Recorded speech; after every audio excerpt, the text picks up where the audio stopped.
Can you guys hear me okay back here? Yeah. Sound the same everywhere? Good, because I'm using the AirPods. Yep, sounds good. All right, we are live on Facebook. Yeah. Hello, Facebook world. Go ahead, Chelsey. Do you want to start off at all? All right, yes. Welcome everybody to the Native Wellness Institute Power Hour. I am so excited to talk about indigenizing our diets today, indigenized foods.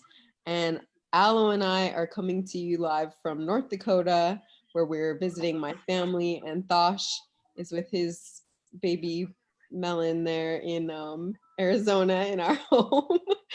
And so Thosh is gonna be, we're tag teaming here. Thosh is gonna be food demoing in our. I am so excited what he's gonna make.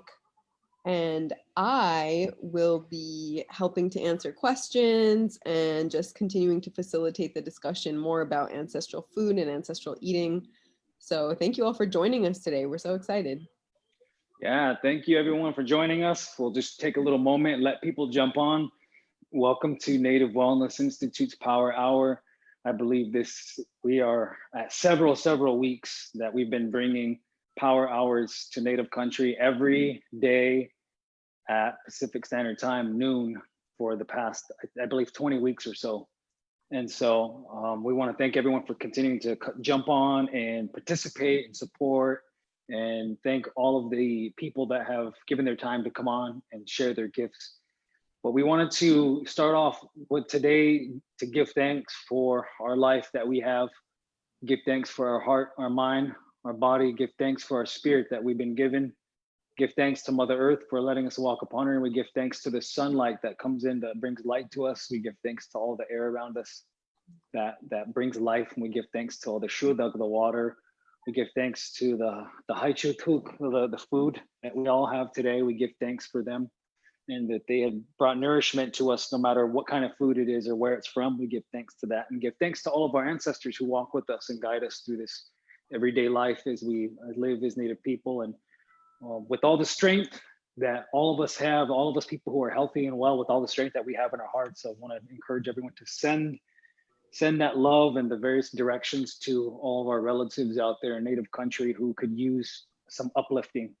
Our relatives are struggling with things such as addiction, such as different types of social abuses, people that are struggling with depression, anxiety, people that are struggling with systemic racism, people who are being discriminated against, that are feeling low self-esteem, and all of the relatives out there who are also dealing with the grieving of a lost loved one, and whether that be to COVID-19 or any other cause, that we want to send our good energy into those 7 directions there to wrap all of our friends and relatives, with love, wrap them with healing light from the great creator to help uplift their spirit. And I just wanted to say that because in my community in Salt River, we have a lot of people that are ill, or people that we are losing to COVID-19, as well as other diseases, or just life coming to its end in general.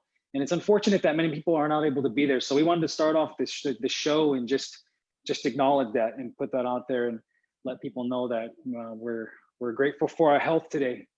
So I thank you all too for being well and joining us today as we do this little food demo, like Chelsey said. Should I go forward, Chelsey, or do you want to say any more? No, I just would like to thank you for offering that that prayer, Thosh, and we just would love to remind everybody that we're all at various stages in our food journeys and in our health and wellness journeys. And Thosh and I have learned so much about indigenous foods and indigenous eating in the past couple of years. And I mean, it's been a lifelong learning process, really. And that's why we're so excited to share these food ideas with you all. And so no judgment if you don't have access to these foods, or if you're not there yet with eating an ancestral way. It's a journey, and it's not immediately accessible to all of us. And that's a product of colonialism. That's nobody's fault as an individual. Our food systems were, in many cases, violently taken away from our communities over the course of 200 to 500 years of colonialism. And so we're just in the process of reclaiming those as community. So we're with you all on that. We don't have access to these foods every day, all the time either. And so, but we do think it's important to share them when we do have access, and to encourage those of you who are in the position to do so to try to reclaim and revitalize your connection with these healthy ancestral foods. And then there's also, aside from the foods themselves, there's also indigenous food ways or ancestral food ways that we talk about. And everybody can start their indigenous foods journey, no matter what you're eating, no matter where you are, no matter who you are.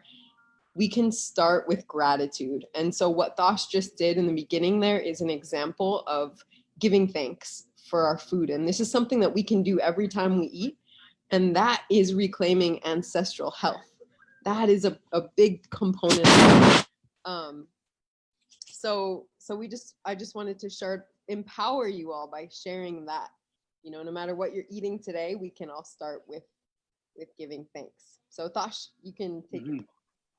Yeah, I also want to follow up with that. And for those of you out there who are not really familiar with our initiative, Chelsey and I have a little wellness indigenous initiative that we have that we started under Native Wellness Institute. And our initiative is called Well for Culture.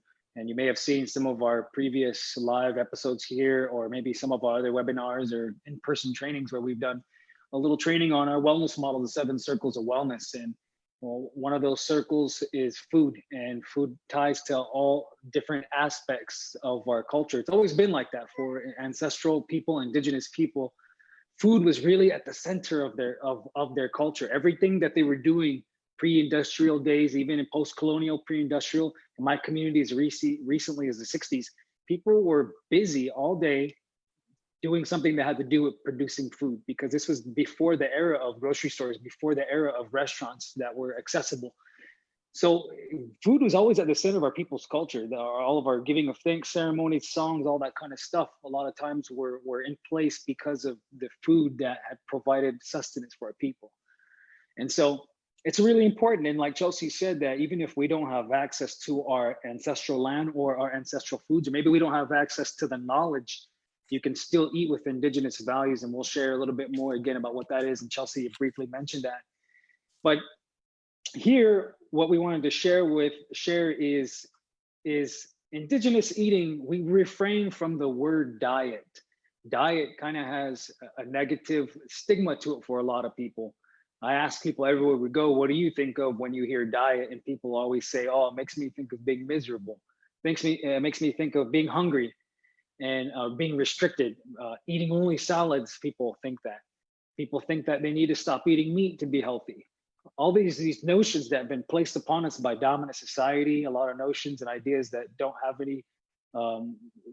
any backing as far as ancestral knowledge or even Western science, a lack of robust Western science that kind of, that some of these ideas kind of fall short upon. And so what we always tell people is that for those of you that are not interested in diets, you want to be well, you want to live a good life, think of food as something to have a relationship with. Food is an entity.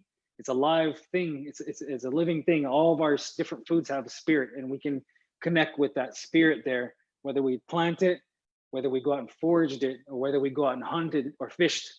And so think of you're having a relationship with that food, and you have your own personal circle.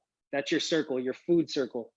And inside that circle there, you have all the foods that you want to have a relationship. Foods that are nutrient density, that make you feel good, that provide your body the nourishment it needs, and put them in that circle there. And then everything else that you don't want to have a relationship with anymore, that weighs heavy onto your, or has a negative impact on your health, you can put on the outside of those circles. So as we're doing this, we're sharing with you not recipes, not diets. We're sharing teachings about food. Food is a way of life, right?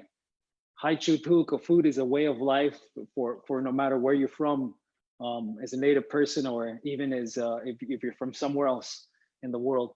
So think of today as we are sharing how we hybridize indigenous foods with the foods that we get at the grocery store.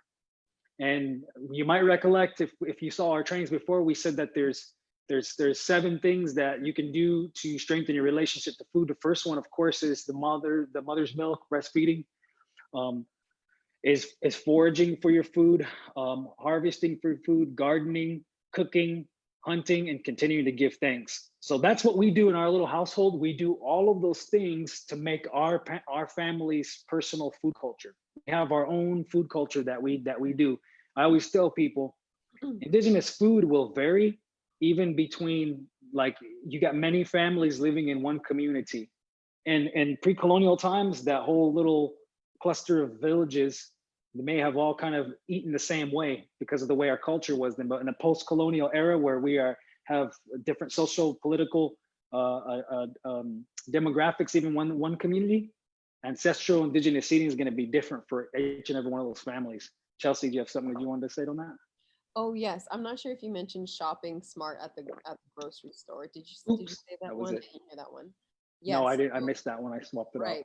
So so there's something in there for everyone, and we identify those 7 ways that you can restore and reclaim your relationship to food. But remember that it's starting with even 1 or 2 of those things if you can. So you don't have to be doing all of those things. You can start with you can start small with gratitude or learning how to navigate the grocery store in a healthy way. And before we get further into it too, I also just wanted to mention it like Thosh said earlier, it's amazing that we're here in week 20, I believe, of the Power Hours for Native Wellness Institute. And we wouldn't be able to continue this work without our sponsors and without support from several organizations that have supported us along the way. And so our sponsor today is the Urban Indian Health Institute, which is a part of the Seattle Indian Health Board. So we just wanted to give a big Palami and miigwech to them for sponsoring this Power Hour. Yes, thank you to them as well. Yes, we are in week 20. I just confirmed that there. Nice. And so, yeah, thanks for that shout out, Chelsea. It's grateful. We're always grateful for the organizations that are supporting the work that we're doing as a nonprofit. And so, yes, back to what Chelsea was saying. Yes, absolutely. Those 7 activities with shopping smart, giving thanks, cooking, foraging, farming, hunting, all that, giving and breastfeeding, all that. Those are just examples of how we can strengthen the relationship. But like Chelsea said, everyone's different in their journey to food. So not everyone's going to be able to start off and get to that space. And maybe some people don't want to, and that's fine. But it's important that I think that we start somewhere. And for a lot of people, the grocery store is really is an important thing to start with, because for most people, that's where they have access to, that's where they get their food. But sometimes the grocery store can be a little overwhelming. And so it's important to know how to navigate that and stay in the area where you're going to be getting whole foods, and you're going to be kind of minimizing or eating sparingly processed foods. But I give that as an example because that's how we like to try to operate as a little family. And I have foods here that are an example of that. So this is what we say, this is what we call hybridizing our food. And so we go to the grocery store, we shop, we get things from there. I'll give an example. What we're going to do, I'll say real quick, is we're going to make some squash fries out of some squash from our family's field that I just harvested yesterday. And we're going to make a yellow melon salad. This is the Thana Autumn Swam Melon. This is a yellow meated melon that comes from our relatives to the south. And we're in Phoenix, by the way, right here. I'm in white people are the unalchemated and the Salter people. And so our relatives, this were some of these seeds that kind of made their way back up towards us. So these are foods these ones are indigenous to the area. The melon, I believe the Spaniards brought from sub-Saharan Africa in like the early 1500s, but it adapted well in the climate. So we're gonna do that, and then we're gonna make we're gonna reverse sear a venison backstrap with it's got some sea salt on it and coffee rub that I already started. We're gonna reverse sear that. So we're gonna have a nice carbohydrate, a complex carbohydrate from the squash fries here. We're gonna have some protein from the venison, and we're gonna have a nice like type of dessert type thing with the melon. And so what we're using too, we're using some arugula at store-bought, using some feta cheese at store-bought, some microgreens, some rosemary that's store-bought. I might slice up some of this jicama, and then these lemons and limes. And these are things that we hope to grow into in our family as we get going more onto our property. So we have a mix. You see, we have a mix of things that we grew, some mix of things that we hunted, and mix of things that we got at the grocery store. So that's what we're gonna do today, and we're gonna jump right into it because we're already 17 minutes into the power hour. Chelsey, anything you want to add to it? I'm gonna start cutting this up, and then I can talk too.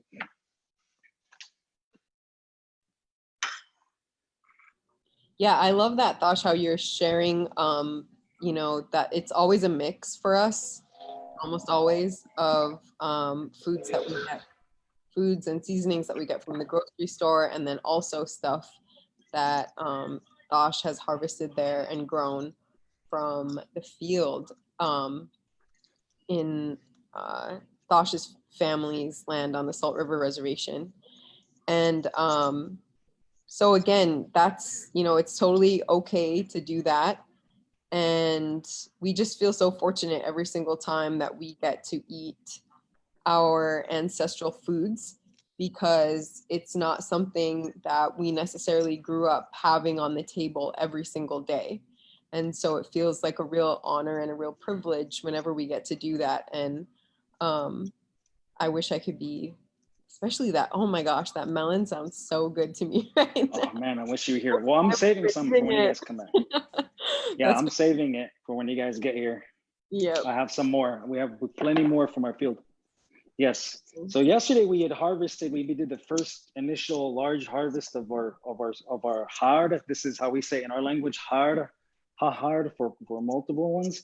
We did our first big harvest, and we were kind of eating little ones along the way because they grow a little too fast. And you know, sometimes if we don't get them, certain ones, sometimes we have a hard time with pests, you know, like prairie dogs or rabbits and birds, and unfortunately you have to control them while you're trying to get your food to produce. Otherwise they'll eat up everything and they'll leave nothing left for you. So yesterday we harvested and we got these really big, beautiful squash. And when we go out to plant with the seeds as a family, we always try to do that with a good heart and a good mind. And we think about rebirth. We think about connecting to our Mother Earth. We think about revitalizing ancestral foods, those food systems. There's some of the things that are on, well, at least our little family, that's what's on our mind. We give thanks to the seeds before we put them into the ground and tell them that we're going to take care of them, because the seeds are like children. Once these baby squash start coming up, they're like children. And they're like children, and you have to take care of them and foster them, and you have to protect them and feed them. And so it was really it's always awesome. Both times Chelsey was pregnant with Aloe and with our next child, we're out there planting, and every time we plant when she's pregnant, it's always special, isn't it? It's special because you're planting seed, and you're creating life at the same time. It's a beautiful thing to put those together. And it kind of, when you think in that sense, it kind of teaches us to think really holistically. We start thinking about the interconnections of everything in our world. And food is very powerful in that sense. That's another reason why, again, food was really central to our culture and to our way of life. It helps us to bridge the thinking, and it fosters holistic thinking. It teaches us how food is more than just nutrient value. And food is, they teach us so much more. So I'm taking some of these seeds out, and we already have squash set aside for our seed bank. These ones can get dried and I can toast them later, and it's kind of like it's like a little snack. These also have like different minerals and stuff in them. And so, yeah. So all of this is reclaiming, and it's intergenerational healing and wellness. So some of these food processes have gone to the wayside in the past several generations.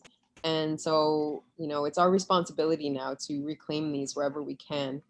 And one of the things that I love about engaging in, you know, helping out with growing and harvesting what little I have helped out is that, and especially like Thosh said, while we have our little girl with us, or while the baby's in my belly, is that I really envision that our kids will value these foods from day one. As they grow up, they will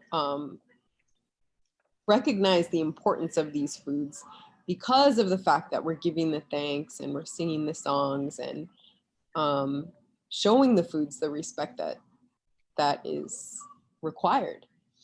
And I know, like, when I was growing up, you know, on my dad's side of the family, I'm from Standing Rock, and he was you know, we come from a big cattle ranching family, and my dad always had huge gardens of vegetables. And I didn't necessarily care. Like, he would always have me come out there and help harvest or help, you know, plant or whatever it was, weed all the time. And it was just a chore to me. And I think it's because we weren't necessarily, even though I was raised spiritually from him, we weren't necessarily having those conversations about spirituality regarding the food. And so it's just it's a lifelong, it's an ongoing learning process. And so I just feel grateful that I even have come far enough in my wellness journey that I do appreciate these foods now. It's definitely not a given, because dominant culture views food as more of an object or just a commodity to be bought and sold. And I think, you know, when we use our indigenous thinking and our indigenous values, we can really recognize food for its medicine, its healing, and for the powerful life-giving entity that it is, whether it's an animal or a plant. Yes, absolutely. Beautiful. And so what I'm doing right here, I'm cutting up some to make some fries, and then I'm keeping these after for like stir fry for later on today. And so squash is actually a type of fruit, and if you can cook it a certain way, it keeps it nice and solid. And that's what I'm gonna do right here and make it. And it's like little strips. So what we're gonna do is we're gonna bake it. The oven has been already preheated. It's been set to at 425, and it's ready to go. And so what we're gonna do is we're gonna get these going. We're gonna get these going. We're gonna put them in, and then we're gonna start on our reverse venison sear. We're gonna do that, and then once that's going, then we're gonna jump on this melon, since that doesn't take after the venison is resting. So I'm just shaping the squash, and see this part. I don't know if you can see, like, it's kind of hard to see. It's all kind of whited out, but I like to cut off the stuff, the fibrous stuff, and I usually put that aside, and you can use that for other things. Like, you can use it for purees, you can freeze it. And so I want to make some purees for Aloe when we get back home that she can have. There's just a number of ways you can do that. So now I'm cutting these into these type of strips right here. It's almost like fries, and everybody loves fries. So when you say fries, they're like, huh? I want to try that. And so these are also going to get thrown some sea salt on them. We're going to throw some sea salt on there. We are going to add some rosemary. I have right here diced up. I already have that ready to go and diced up. And I actually haven't made this in a while. So I don't know if I would call this a recipe. It's just, to me, you're just kind of throwing together all the foods that you have available, that you just have in your house. And I always say, like, I think it's important to always try to keep the foods in your home that you enjoy, that you like, that you always have access to. And these are foods that you found out that are right for your body, that are delicious, that you know how to cook, and just make variations of them. Just make variations of these foods here, and try different things and experiment. And I think recipes are made to kind of be flexible. They're made to be, you know, you can change them to kind of, you know, adapt them to fit however your cooking style is, or your flavoring, what you like. So I guess you could think of that as this. So I have them now that you can see they're kind of cut like shapes of fries, like sticks. And I have our cast iron pan here. It's already, I put olive oil, I coated it. I'm gonna throw those in right here, and I'm gonna try to lay them on the flat side. I'm gonna try to lay them where the wider part lays down, So that way they'll cook a little bit better. And I'm gonna try to put them in a nice, you know, kind of not too far. I don't want them to touch because they cook better when they're spread out a little. So if you make a lot, then you might want to use a big pan. And one thing that I want to mention is that Thosh is using olive oil, which is we use that every day. And as long as you're not Cooking too high. can use a lot of oil, and it's good for you as long as you're not cooking it at too high of a heat. When the oil reaches a certain temperature is when it becomes oxidized, and that's when it becomes carcinogenic and a toxin in our bodies. But fat, when it's not above a certain temperature, is great for our health. And we need a certain amount of healthy fats, and olive oil is one of those that. So feel free to really coat the squash liberally with the olive oil because it really brings out good flavor. It makes it nice, makes it cook really nice. And what temperature are you using in the oven there, Thosh? 425, and I'll leave it in there for about 20 to 30 minutes. Yeah. I might turn it up towards, you know, in the beginning and then turn it down. But I also want to put the venison in there to do reverse sear. So now I just threw on some of this rosemary at store-bought. We grew this one year, but we never grew it again. We got to grow it again. So I diced this up, and I'm like, just, you know, kind of threw that on there with some sea salt. Usually what I like is smoked salt, like alder smoked sea salt or mesquite smoked sea salt, but I ran out because I use it so much.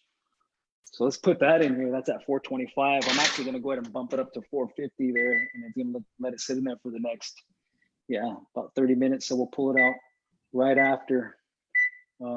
Right before the power hour ends. And then remember, like, our ancestors cooked with animal fat. So if you have access to tallow of any sort, that's a great oil to cook with. And then the only ones you really want to stay away from is canola oil and what's the other one, Thosh? The really bad one, vegetable oil. Yeah, they say that those are high in omega-6s, off ratio with certain amount of fats, which there's all kinds of, it's kind of controversial now, but it's definitely a less healthier. The vegetable oil is less healthier than, say, tallow or real butter. Real butter is good to cook with. Yep. Yeah. So like real butter is healthier to cook with than margarine, because margarine is, you know, it's fake. It's vegetable. It's made out of vegetable oil. Right. So which is like easily, it's like the reason why they use vegetable because it's cheap and it's accessible. Right. So we just mentioned that because a lot of people, especially in the 90s, fat-free was a big thing. And a lot of people were led to believe that like real fats were bad, but they're not. They're good for us in a certain way. Yeah. So don't be afraid of it. And we encourage everyone to do the research and find out, to learn a little bit more. There's a lot of sources on there. So you must, when you're researching food, you gotta get multiple sources. Then you start making your conclusion, because there's a lot of conflicting information. Everyone out there in this food, nutrition, wellness world, which is why I don't really partake in it. I don't really follow it or like it, because there's always an agenda. They have an agenda to feed their ideology, or you want you to buy their product or their supplement. They want it. You can find any kind of scientific study to back up any claim, it seems like now. But it's important to research and find multiple sources. Read the real studies. Don't just read a food blogger's version of it. Read the real studies and start to make sense of it and make your conclusions. What are you drinking? That looks good. So I'm drinking mineral water, sparkling water, with some lime squeezed in there and a little bit of apple cider vinegar. And this is like nice and refreshing. Chelsea's mouth is watering. It looks so good. Well, I don't know if most people on the Power Hour know, but I'm 6 months pregnant, and one of the things that I'm constantly craving is like sourness. It started in first trimester, and then now I'm just that craving hasn't left. So that looks so good to me right now. Yeah, it's good. It's really delicious, mighty delicious. It's a good drink to they even said, I don't know how sure true it is. I don't want to don't quote me on it, but some sources say that apple cider vinegar helps to regulate blood sugar. That's really good. So right here is this a venison backstrap, and it has, I rubbed it, it sounds crazy, but I got espresso. I got about a half a teaspoon of espresso and rubbed it on both sides before we started this. And I rubbed some olive oil on there, and I rubbed some sea salt on there. And we're gonna do reverse sear. And the reverse sear, I'm no chef, by the way. I'm not trying to be no chef, nothing like that. I'm just trying to find out fun ways to cook all the foods that I had harvested myself or foraged, or what we bought at the grocery store. So this is some venison backstrap from one of my hunts. It comes from this deer was harvested not very far from, it's right on the res, not very far from where the squash and melon come from. And that's another thing I love about harvesting from the land. I think it's amazing. It's something when you can eat all from that small area. So this is a good example of shortening your food chain. I think that's really good. As far as people want to talk about eco footprint, they think you need to quit eating meat. You don't need to. And I know not everyone's able to go out and harvest their own meat, but that's a really important thing. Hunting is one of the most ethical ways to eat your meat, and real meat, especially if you process it yourself. I don't send mine to a butcher or processor. I do it all myself. So that's what we did here. I marinated this. It's been sitting in there for like about 40 minutes. And what we're gonna do is we're gonna do reverse sear. We're gonna put it in the cast iron, and we're gonna sit it, the oven's at 450, right? So I'm gonna put it in there for about 7 or 8 minutes. And what it's gonna do is, because I like meat medium rare, and wild meat is really good like that as well. If you overcook it, I think they say it cooks too much of the nutrients out. I like the flavor of some medium rare meat. So the reverse sear, that's what it's gonna do. You're gonna cook it just until you get it cooked medium rare, cooked the way you want it. Most people will use like a little temperature thing or the pen to kind of see what the internal temperature is. But I do it so much I can just tell by looking at it. I know when it's ready to take out of the oven, and then you start searing it. You brown the sides of it, so that way you get the outer part cooked more, and the core cooks a little bit more as you do that too. So that's what is going to happen right here. So I already have this cast iron pan. I already got some olive oil in there, and what I'm gonna do is gonna take this venison backstrap out. You can see it kind of dark because it's got the coffee in it. Like I use the espresso, so it's really fine. It doesn't matter, you can use any kind. I like to try to lay it as flat as possible on there. So there's that nice, beautiful backstrap. Everyone knows, who knows wild meat knows the backstrap. It's one of the prized cuts of the meat. So we're gonna put that in there. I'm setting my timer here. Let's do 8 minutes. Anything you want to add to that, Chelsey? I'm just curious, have you cooked it this way before? I remember you talking about it. I can't remember. Oh yeah, that was the thing I was gonna say. This is cool because this is only the second time that I've done the coffee rub with it, and I did just a little bit because it's just making sure I like it. You know, you're just being. That's what I was gonna recommend. If you try the coffee rub, just use a little bit at a time, and then you can decide if it's something you like. It just adds another flavor to it. It's different. It's good. So you can use that, rub it in there, put it in a container, and let it sit. Some people do hours, but you can do an hour. It's fine. I kind of started it a little later. I feel like coffee is one of those things that will bring flavor out of the meat or complement it, as opposed to like if you're using seasonings that are really high in sodium, and like there's a degree to which seasonings can take away from or cover up the natural flavor of the meat. So I think it's really cool to experiment with stuff like that. Yeah, it's good. It's good to try different things. And yes, it absolutely brings out the flavors in it for sure, and some of the meat there. And that's one of the reasons I wanted to ask you, Thosh, how many times you had made it this way, because I just also want to emphasize that, again, an ongoing learning process. Like you just got to experiment sometimes. You got to try out new things, and just don't be afraid in the kitchen. That's why we always say we don't really like the concept of recipes. We just love the concept of like, learn to cook like how your grandmother cooks, where she's kind of throwing things in here and there, and tasting the stew as she goes. Like that's how you really learn how to cook. Yeah, just like I like when all like in the community going around and you see the women that make tortillas or bread, they just know, they use all the hands, like, oh, just a palm, or just a amount of a finger, just a handful. I like that. That's old school. I like that. So that's kind of what I do. I don't have a whole lot of patience for looking at measurements and following directions. I just start throwing things together and trying it. So which is a good segue into this next one, because this this little melon salad, this is the first time I'm gonna make it, and I thought it'd be a cool one to try and experiment with. And this one was my friend Knock and Richard Blue Cloud right here in Salt River. Knock is a chef, and she made something like this. And I was talking to her yesterday when we were harvesting the squash, and she was like, "Oh yeah, just get the melon, slice it up in chunks, and add this and this and this, throw your twist on it."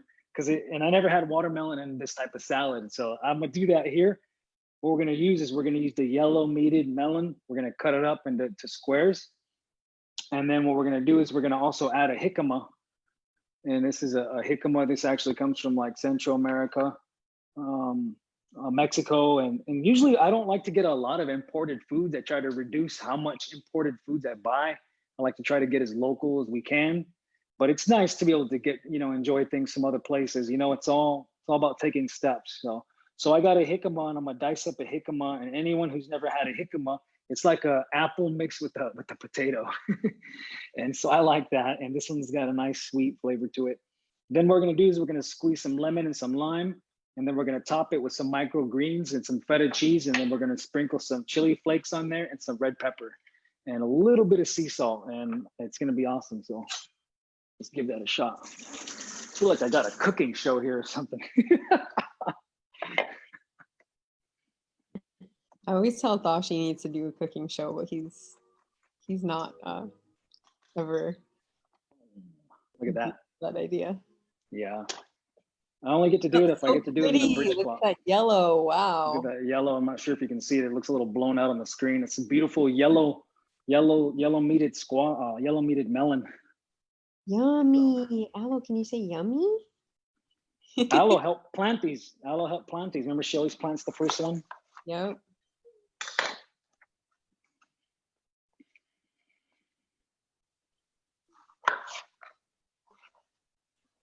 So this is your first time making this salad, Thosh? Yeah. Nice. So that's why I thought it would be a good one to kind of experiment and do. Yeah. And by the way, we can't, to everyone out there, we're actually connecting from Zoom, so we can't see any questions or comments yet, but we're gonna scan through them towards the end real quick, and we're going to try to like interact with you all a little bit more. So we're kind of just going blind here. I can't really see. Yeah. Oh yeah. Or Jolene, if you can hear me, if you'd like to share a few of the comments in the Zoom chat, I could see them from there. But I don't have Facebook, so NWI hooked us up so we're able to log in to hear from Zoom. And I wish you guys could smell it, but I can already smell that squash in the oven, and it just got this really nice flavor. It's super, super nice. It's got this fruitiness to it, and it's good. And this melon is just juicy. And when we irrigate our field and Salt River, the water that brings that brings these to life is from our river, and how our ancestors, that's how they irrigated their field, was through that irrigation process. So irrigation is it's not something that came after colonialism. Irrigation is something that nations on what is now considered Southwest, Central America, South America, they all did irrigation. That's where the settlers got the ideas. They watched the indigenous people. They watched the indigenous people and how they were doing these irrigation systems, very elaborate, effective irrigation systems. So I'm cutting some of these squares. Let's see. So I'm cutting some of these squares already and just throwing them in here. I'll show you in a second. Yeah, and it's I think it's such cool history knowing about the Salt River community. And I mean, the city of Phoenix really would not exist if it weren't for the Akimalathan people, because of their elaborate agricultural systems, their irrigation techniques, the way that they innovated and made it possible to thrive in the desert there. That's why white settlers were able to survive there as well, because they learned from the autumn. So it's just really interesting. If there's anybody from the Phoenix area there, you probably have heard, or hopefully you've heard a little bit of that history. Absolutely. The city of Phoenix, for sure. I mean, it would not have been founded, would not have been what it is had it not been for the autumn that had already settled this region and we're already doing those practices. And many people, like you said, many people don't realize that. They want to pay, tribute to the Salt River Project, which is the energy company. Yeah, it brings water to the valley, but it should be the Kuri Akamira Autumn, the Gila River people, the Akamira Autumn, the Anakamira Autumn, the Salt River people, and the Pipash that all, had unwillingly given, up this land. They were forced out of it, really, So that's what we believe is important, to utilize the ancestral food practices and restore those food ways. And we believe that when we do that, we're living like the ancestors. We're experiencing the world that they experienced, and we are perpetuating a relationship that has been going since generations. How could you go wrong with that? As we have seen, even in the beginning of the pandemic, when it started, there was food shortages. There were food shortages, and I've seen a lot of people, even in my friends network, that started their own little urban garden because no one wanted to go to the grocery store. No one wanted to risk getting sick. And also there was a shortage of food, of a certain food. And so, a lot of people really saw that. To me, one of the teachings that the pandemic really exposed, out of this entire thing, how vulnerable the food system is, how vulnerable things really are. And it's quite scary to know that if something more serious were to happen with the economy, there'd be a lot of people who would not be able to eat, because we are overpopulated. We're overpopulated, and a lot of us are living in regions that historically didn't support the populations that it's supporting today, such as the Phoenix Valley, Los Angeles. These cities are beasts. They consume so much. All right, so there's the melon that we just diced up, this yellow meated watermelon. It's super good. And the timer is going off for the venison that's being reverse seared. And I forgot to start my element. Thosh, one of the questions that came in is, what kind of squash are you using for the fries? So I was saying at the beginning of the power hour, this is autumn hard. This is desert squash. This is the one that's indigenous to what is now called southern Arizona into northern Mexico. And this one was grown in our family's field, as well as this yellow meated melon. Both are indigenous to this region right here. And so we started growing these. We started growing these foods about 7 years ago, and so we're still learning. So that's what kind of squash I'm using. It's considered a summer squash, I believe, but you can do that. You can do these squash fries with any of the like a squash, like a butternut, any type of summer squash. You can try these little squash fries with there. I hope that answers their question. Yeah. And then another question is, when do you plant? In Arizona, we plant like the squash. We'll plant like around March, and then we planted some corn about a month ago, and we can continue to plant. Like we can still plant some squash and some more melons. People will plant beans probably about midsummer, and then you can plant corn up until like end of summer in our region, because it's got to be the corn. The one we plant is a 60-day corn. All of the plants that we're planting are drought adapted and adapted to our territory in the desert. So again, we realize there's people from different nations, and we're not saying you need these foods. I'm just giving you an example of how we hybridize our foods, the foods that we get here in the desert, how we hybridize our food approach. Right. And I think that, like Thosh said, you can try a different type of squash that you could find at your local store or farmer's market, or maybe somebody in your res grows some kind of squash, or You can also try any kind of, like even a standard watermelon would work for making the salad that Thosh is making right now. So now I'm getting the jicama and I'm dicing up. I'm gonna make the jicama smaller squares because the jicama is a little bit more, it's like biting through an apple. So when you cut it, it's like an apple. So I'm gonna make them a little bit smaller. So that way the texture is not competing with that watermelon here. Right. So if you don't have jicama in your grocery store or available locally to you, you can try an apple, just any kind of apples that you like, because it's a very similar texture, and the salad is the kind of salad that is there's a lot of sweetness in it already anyway. So feel free to try an apple. Oh, yes, that's a good idea. The apple. So right here, the venison backstrap. Now I'm gonna sear it for about 1 minute on each side, a couple of times, just to brown it, and I'll put it on its side as well, and then we'll take it out to rest. And I thought you were about to hang the camera up from like the ceiling. I was like, what are you doing? Look, it's a baby. Oh, hi, baby. Well, baby's in your tummy, but yeah. You gonna hang it up from the ceiling? I know, I wish I had some kind of system like that. What kind of apparatus did you develop this time? Right now, the computer is sitting on a stack of Nike N7 boxes that we got. And Thosh has a little commercial. Thosh has been using our living room as target practice area with his new compound bow. It's all like out of town. I know, it's like, it used to be like this nice little family home.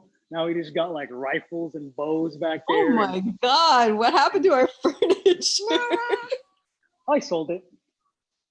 I thought, Chelsey and Alo's not coming home.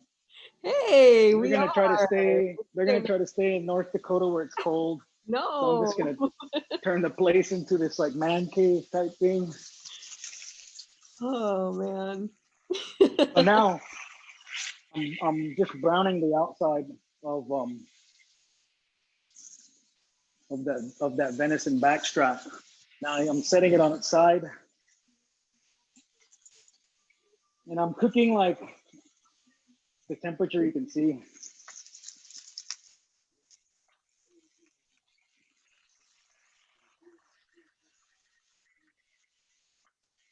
And usually I do the reverse sear on 400, but I turned up the heat this time for the squash, so the squash will hurry up and get done. So it kind of looks like it may have overdone the way I usually like it, because I usually do it in there by itself.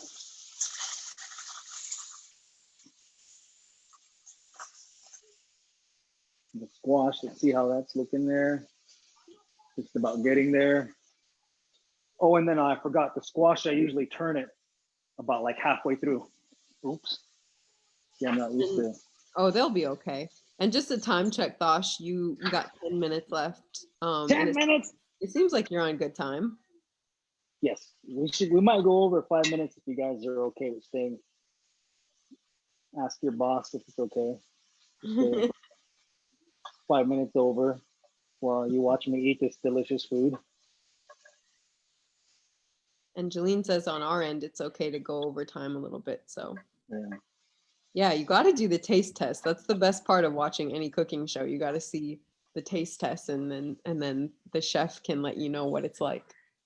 And I can and I instantly like acquire a British accent as I'm doing it. So I'm just turning this venison backstrap over each minute, like on all four sides of it, just to kind of get it to brown on the outside, just searing on the outside. I think it's pretty good right now, so I'm gonna go ahead and take it off.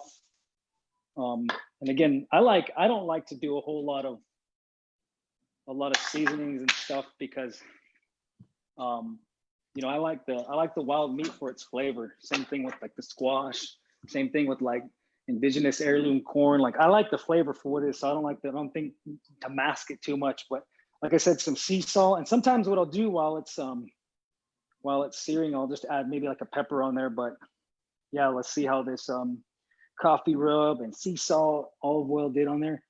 And while that's resting for 10 minutes, what we'll do, actually, I'm gonna go ahead and cut it. I'm gonna cut this in strips. And then we'll finish off with this, going with this melon salad. So I'm gonna cut this backstrap in medallions. Yum. And if any of you out there, I know probably most people know somebody who hunts deer or, you know, who Elk, moose, some kind of wild game meats that you might have access to from an uncle or an, you know, a cousin or somebody you know in your community, an auntie who hunts. Auntie? But can't forget about our women hunters out there. Oh yeah, they're out there. But if you don't, people a lot of times will ask us where to buy wild game.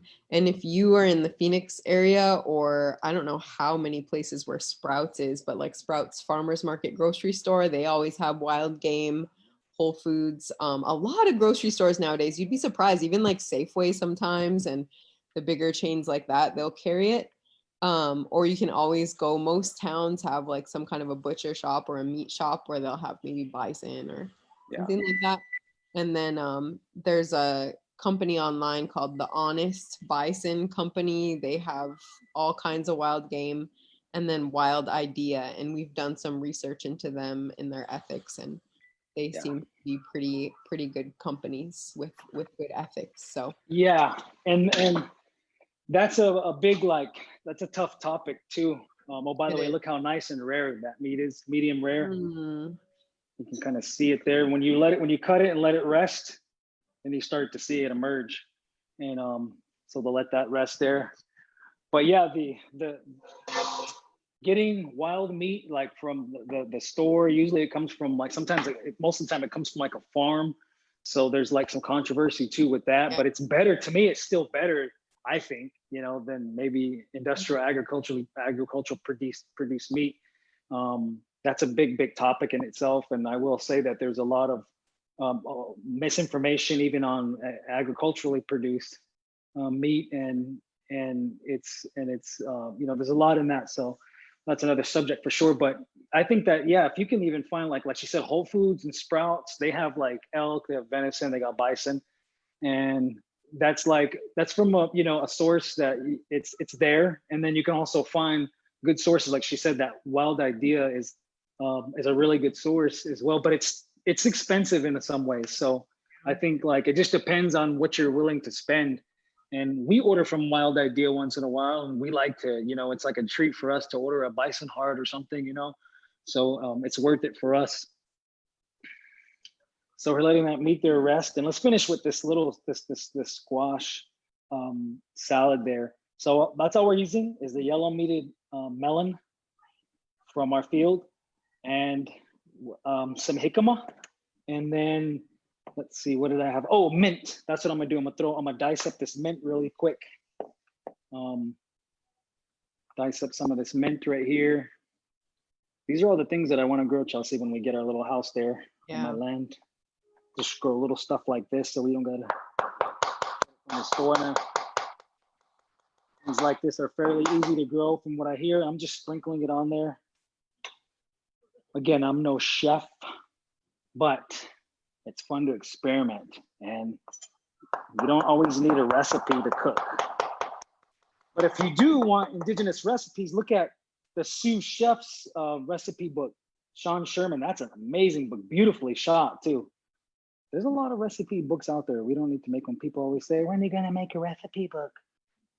I'm like, we don't need to. There's a bunch out there already. They're so good too. I'm gonna get these like little greens. Let's throw these on there. These microgreens.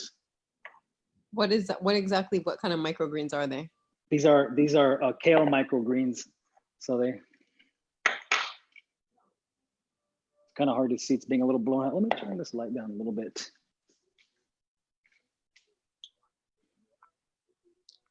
And Google that. Look up microgreens, everyone listening out there, because there are so many health benefits to eating microgreens as well that are different from what you can find in like standard full-size greens.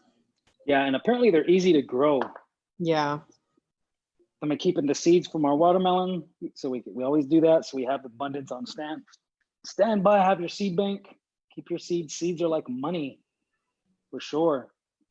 It's like putting money in the bank. I guess a way to put it for those who like all that. Hey, but yes, they are very valuable, especially if you come from people who did agriculture. Then that's good because the seeds are adapted to your region. And even if you're a native person, say you're a Plains native person living in the Southwest, you can certainly adopt these things, you know. It's all about, we believe food is all about connecting to that land, and how everyone eats is going to determine what land they're on. So this lime right here, I'm just going to spritz some of this lime on there. Let's get a little bit of lemon. We'll do a little bit of that lemon too. The rest of this melon, we're going to use in a smoothie later. And no matter what kind of salad you're eating, whatever kind of greens or fruits that you have on hand to incorporate, the best dressing is like simplest dressing that we use every single time is lemon, a little bit of apple cider vinegar, and then, you know, maybe that's really all you need, or even just the lemon juice itself, just a small amount of it. The fruits and vegetables have a lot of juiciness to them, and so when we drench them too much in like ranch dressing or, you know, Thousand Island or those kind of things that were made really popular in the 90s or earlier than that even, is it kind of drowns out the flavor of the vegetables. So we're like disguising them. So just try to, you know, enjoy, and just using these lighter homemade dressings is a big step toward. Yeah. Your taste buds adjust. Taste buds adjust if you let them. You got to give them an opportunity. It's all about like your brain literally changes and grows when you learn about new food, or when you start to enjoy new food. Your brain literally changes its neurology, its neural circuits, and connected to your taste buds. So I'm over here, I'm getting some of these squash fries. I'm getting those put on. You can see it's still nice and solid right there. And then I'm gonna get these venison backstrap. I'll put that on the side here. Put my knives aside. And while Thosh is plating that, I just want to mention about portions. You know, we never will say this is the amount that you should eat, because we recognize bio-individuality, and the portion size that you should aim for is really going to vary based on the amount of physical activity that you do in a day, or even on that specific day. It's going to vary based on what exactly it is that you're eating, what kind of health concerns you're addressing. So, you know, for example, if I were to be eating that meal right there, I would probably eat like 2 slices of that meat, and I could eat like all those squashes right there. But if Thosh, you know, he's gonna definitely eat like that entire backstrap by himself in one sitting. So it depends on who you are, and you know, your own appetite and stuff like that. Yeah, so this is a big plate, as you can see. This is definitely about a handful and a half. Meat. Yes, Daddy. This is enough for 2 people. Oh man, that coffee rub almost gives us like beef jerky type of flavor to it. It gives it the smoked. It's oh man, it's nice. Okay, so did you hear Aloe? What'd she say? It was mmm. Did you say? So here we are. I'm gonna bring it a little closer. So cute. Maybe. And I feel funny making this food, and then Chelsey and Alok is not here to eat. Yep. He's not here to eat with me. Yeah, we're just over here starving. Yep. So let's finish this up right here. So again, the yellow meated melon, jicama, microgreens, mint, and I'm gonna add some red pepper, just barely on top. Red pepper, and then I'm gonna add some chili flakes on there, just a little bit, and then I'm gonna add this feta cheese. chunks of this feta cheese on there. That's gonna be, it's just a lot of different flavors, and just, I'm horrible at describing flavors, but we'll see how I do in a second here. So first we'll go for the squash, and I already kind of gave you a thing of the meat. For me, I like to eat high protein, especially because I'm a very physically active person. You need a lot of protein to prevent muscle protein breakdown. You always want to, if you train, you want your body to be in a state of preventing that. And so I always have, like, my meat is, for me, is pretty much central. There's a lot of times, especially at night, well, that's all I eat. I'll just eat a piece of meat. If it's late, like 8, I don't like eating too late. Maybe I didn't eat carbs. Maybe I ate carbs during the day, and maybe I wasn't very active, and so my body stores up that energy. So I don't need to keep signaling my body to store energy.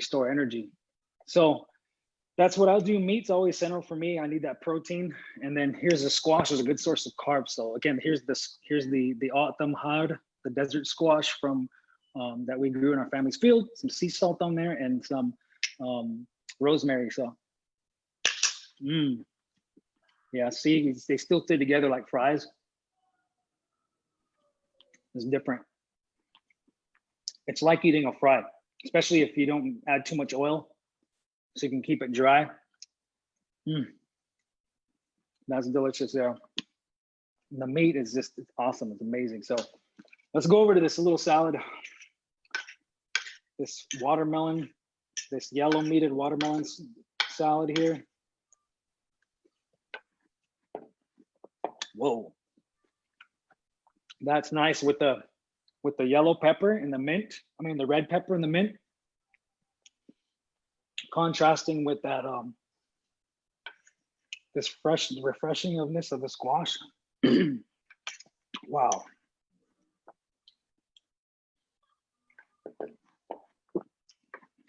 Yum. I know. I feel bad eating in front of you. You should. Went down the wrong. My mom's feeding me good over here. Don't worry about it. Good. What about the questions people have? Any comments? Did you see Aloe's side eye? She was like, Why? She's watching Lion King over here. Yeah, her favorite. Simba. She did such a good job, Aloe. Thank you for being a good job during Power Hour. Is there anyone in the comment section that they have any comments or questions or something like that? I'm just seeing, I don't see any more questions at this moment. So in closing, what we again hope to kind of share about when we share these little food demos is ways that you can hybridize your ancestral foods, and you could make your own food culture rather than relying upon a strict diet that's given to you from someone who doesn't even know your body type, doesn't know your culture, from other side of the world. You could think about food as something to have a relationship and start doing your research to find out which foods are right for your body, what foods are accessible to you, what foods are nutrient dense, are seasonal, and that will fit within your budget. To us, that's what indigenous eating is. That's what indigenous eating is: nutrient dense, seasonal, local. It's got cultural, spiritual significance to it. That's what ancestral way of life of eating is, in our opinion. And it's a concept that we invite you to adopt that as well, and think and start to think to yourself, what does it mean for me to have a relationship with the foods that are in my region or my ancestral foods? How can I attain those?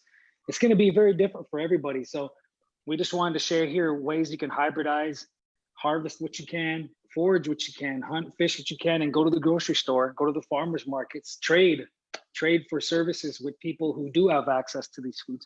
Start a community garden if you haven't already. Start small, growing stuff in your balcony or over your porch. I know people that grow things like peppers and herbs and stuff like that. They grow microgreens. They live in apartments in the cities. Start really small, and it's all about taking a step into the journey of that direction. And it takes some time. That's going to be different for everybody, but we're not perfect. We're still learning lots in our journey. We still love to eat out. I love to eat snacks. I love to eat blue corn chips and popcorn, caffeinated drinks, and I love to eat Thai food and pizza.